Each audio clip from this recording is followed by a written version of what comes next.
در تاجیکستان بر ضد مرد پرونده جنایی باز کردند که پیش راهی تابوت یک همدیهه پیرش را در ناحیه دنقره گرفته مانع دفن مناسب او شده است.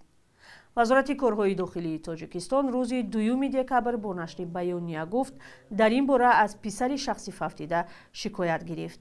از جانب ها نام برده نشده است. دعواگر گفته است یکی از همدیهگان وقتی مراسم ویدا و به آرامگاه بردن جسد پدری 72 سالش پیش راهی تابوت را گرفته برگردانیدن 8000 سومانی پول را طلب کرده است که گویا پدرش از او قرض گرفته و برنگردانده است. در اصل به گفته دعواگر چنین طلب بی‌پایه است. ماجرا روز 20 اکتبر امسال صورت گرفته حالا بر ضد مردی گمانزد با اتهام طمع‌جویی با تهدید افشای معلومات بدنام کننده نسبت به جبردیده یا نزدیکان او پرونده باز کردند. در تاجیکستان بر اساس عنعنه پیش از نماز جنازه امام از حاضرین میپرسد که اگر ففتیده از آنها قرضدار باشد و یا برعکس نزدیکانشان در همین جا هستند و مسئولیت بازگردانیدن قرض را بر دوش میگیرند.